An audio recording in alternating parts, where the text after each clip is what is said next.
production designer builds all the sets and comes up with all the artistic aspects of the actual backgrounds. He also oversees everything that the camera is going to film.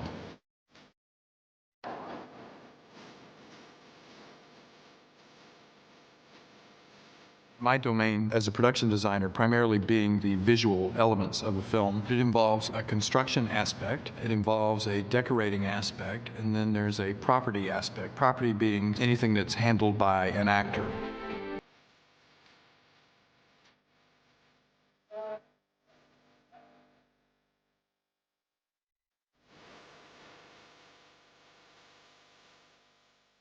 If you have a lot of construction going on, there might be, say, 16 to 20 set dressers, maybe 10 people working for the prop department, 50 carpenters, 20 painters.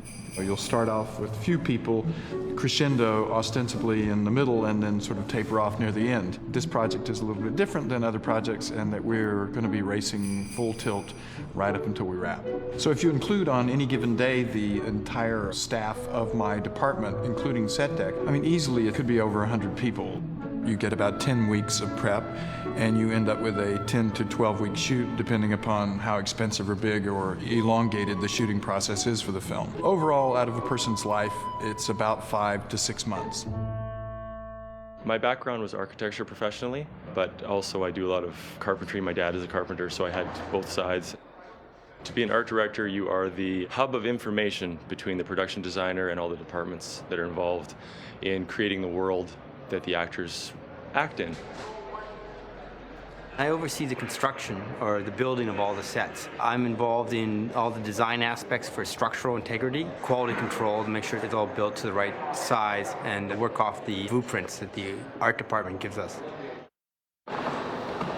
We have all this styrofoam product. We have to come in and prepare them. I'm mainly responsible for backdrops and any painted finishes. Sculptors will come in and they will sculpt the styrofoam, and then the painters come along and we'll lay a coat of white paint on it.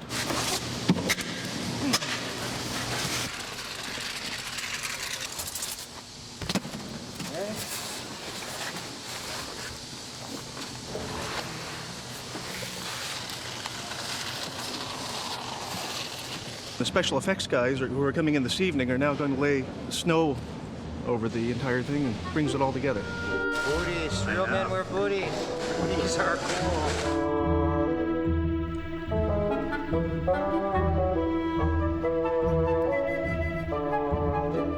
Sets always move. In this case, this set has been turned over 2 or 3 times, so I'm in charge of taking the pieces off the set, finding spots for them, and putting the sets back together. And a billet is a 4 foot by 4 foot by 20 foot square piece of foam, and there's at least 40 to 45 in here. They've used probably 3 pallets of fake snow on top of it. And we'll probably use more because this has 1 more time to turn over. It's going to become an ice rink. We'll use probably another 6 or 8 billets of foam for that. I was doing theater and trying to break into the film business. I had a great teacher that said, only when your boundaries are established can creativity truly begin. So you need to know the size of your canvas. I have people on my staff who I can phone up and I can say, find me everything I need to know about the geometry of snowflakes. All of the research I looked at had a very sort of Victorian feel to it. What we were interested in is the sort of rustic attributes, which led us back to our sort of Northern European atmosphere that informed our architecture. When John and I first started talking about the design for the movie, he had mentioned to me that he wanted the film to feel sort of like it was already a classic. It was already It's a Wonderful Life, or it had a sort of Capra-esque attribute to it. And I pointed out that all the films that he was mentioning were black and white. And we came up with the sort of notion that all of the color might be pulled out of the backgrounds of the North Pole interiors. I wanted to give a sort of overall patina to the film so that the characters could come forward in color, and have tried to sort of keep that thematically throughout the film. Everybody else was concerned about it, like producers and stuff, about aren't the sets going to be too white? And as the DP, you have a control that you could say they would be beforehand, but the production designer was so in love with it, and I felt that I could control that. You really have to trust each other and try to realize the other person's vision. When we chose the colors for the elves, we chose earthen tones and tones that could come from nature. Without being only Christmas colors, there's something very Christmassy about these little people wrapped up like Christmas packages.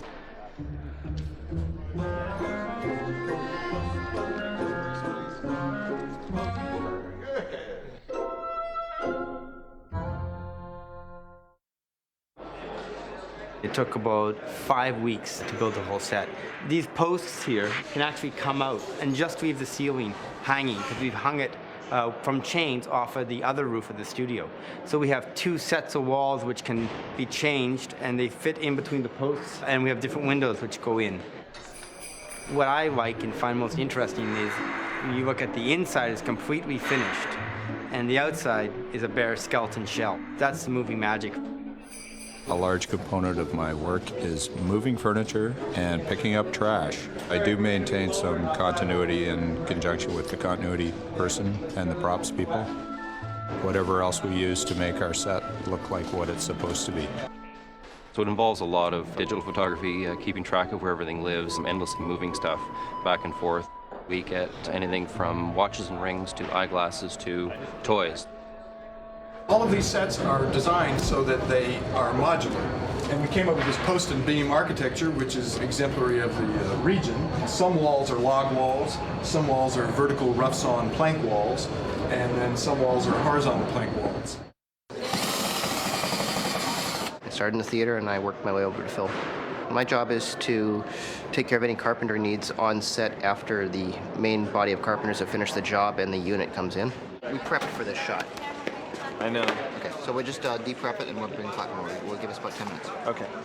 I move walls to facilitate lighting or camera moves. I work in conjunction with the painter typically. We take care of all the little loose ends on set. I'm here for 2 reasons. I'm here for the production designer to help complete areas of painting, and then I'm also here for the camera department to perhaps dull areas. Say if there's a wall that the camera is reading as too hot, I'll knock it down 10% or 20%. This technique that we are exploiting, forced perspective, it's an old-style in-camera trick.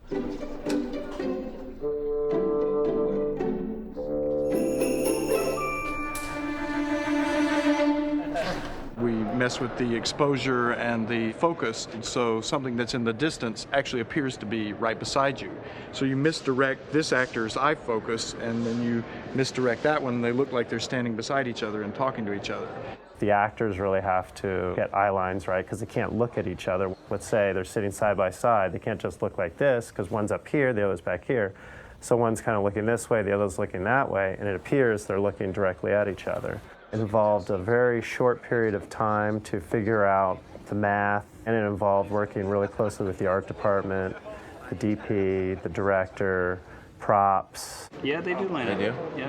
So that's directly across from each other. That's right. Okay, so we have to, if we slide her back down, then we have to give her an upstage eye line. That's right, okay, and Will a downstage eye line. Good. Okay, so let's adjust their eye line. One more time. So it involves a lot of coordination, a lot of understanding from a lot of different people to really pull it off. Oh yeah. Take a look at pretty that. good? Yeah. That's beautiful.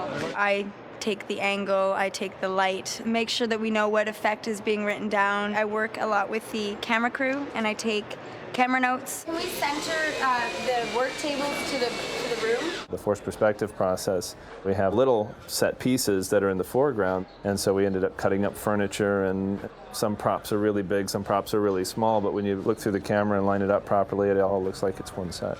These guys really place him in there. Thing works well, yeah. Yeah, and then you hide this line, and then you've got a complete illusion.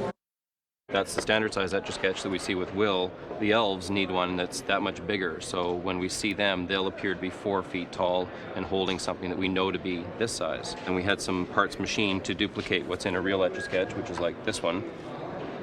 So we've duplicated some of that so that we can see the elves assembling an Etch-a-Sketch. We had to find some sand that wouldn't stain the actor's hands, the containers for the sand, the scoops, and all of it has to be in 2 sizes, and very precisely 2 sizes. One is exactly 150% larger than the other.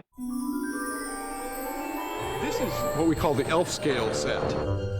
The ceiling is much higher and the chairs are much bigger and everything's bigger, but it's an exact replica of the other set. And we show all the elves that we want to look small on the big set. The nomenclature we developed is elf scale or buddy scale. Stand in the small version of the set, everybody looks really big because they're close to the ceiling and all the chairs are little.